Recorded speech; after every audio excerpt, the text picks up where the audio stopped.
5-minute conversation. So, Pervez was talking about how people, Ahmed touched so many lives. It's the magnitude we can't even describe. I think there was one person that had seen the blog, and he wrote to me, and he said, "Oh, I never knew his name."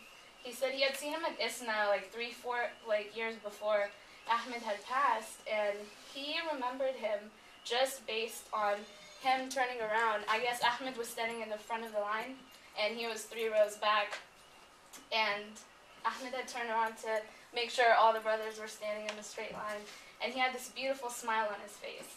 And the brothers saw him just from that smile. He remembered him even 4 years later, just from the picture. So I guess sometimes, even words didn't have to do it. You guys are killing me? Don't start crying. So this is a poem he actually wrote for Ahmed, because if it wasn't, of course, Allah subhanahu wa ta'ala gave him to us, but it took such an amazing father and mother to raise such amazing sons, with Vic included. So this one's called For Ahmed's Mom. Under a freckled spring sky, your breath grazed his cheek. As his laughter disturbed the wind,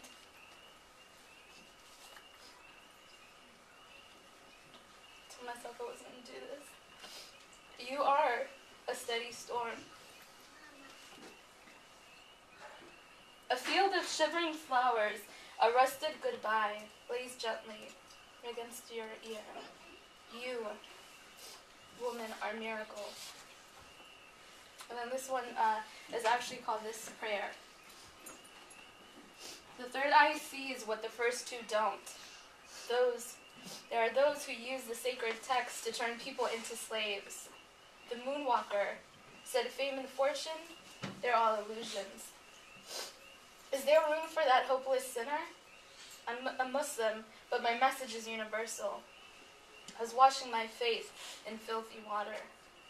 His beauty increases in my eyes the longer I look in awe. And Ahmed left, but he still lives in this heart. And because he lives on after his passing, we are thankful to God that he did not die, rather he reached his friend. Okay, so this one is actually glory and praise to Allah. And I think Auntie said he used to actually include this in his Friday khutbahs, if I'm not mistaken. So I'm going to just read this.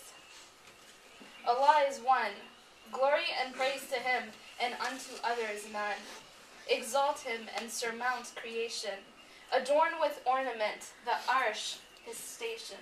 And upon the soul inscribe the ink of his in liberation. He is unique. Nothing bears his resemblance of creation. Adoration to him belongs in all dominion. If trees were pens and the seas were ink, he would fail description. Life and death he gives, yet of death no part is his. And in his hands is goodness, and I bear witness that his messenger is Muhammad.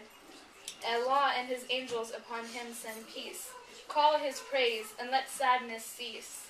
Praise to Allah, who pours forth light and gives sight.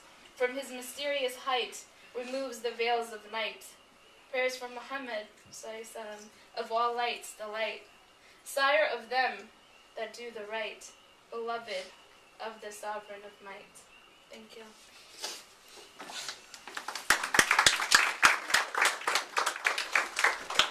When Mariam was reading that, I remembered another anecdote that his father told us just before he passed. And he said when he left Hyderabad, he ended up in Karachi. And so a lot of, after the separation and everything, and so he ended up in Karachi, and while he was in Karachi, he got a job working in agriculture. So he was working on a farm, and he noticed that people didn't have prescription for medicine and things like that, so he set up a table.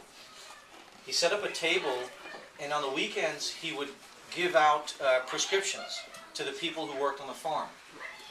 And they didn't have money to pay him, so they would come and give him a can of ghee, like cooking oil. And so they would pay him in these different ways.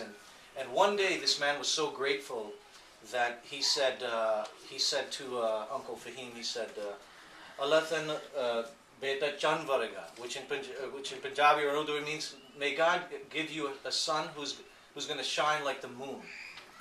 And Uncle told us this story, and I immediately thought about Ahmed, how he did shine like the moon, mashallah. And so, with that, I want to introduce Harun.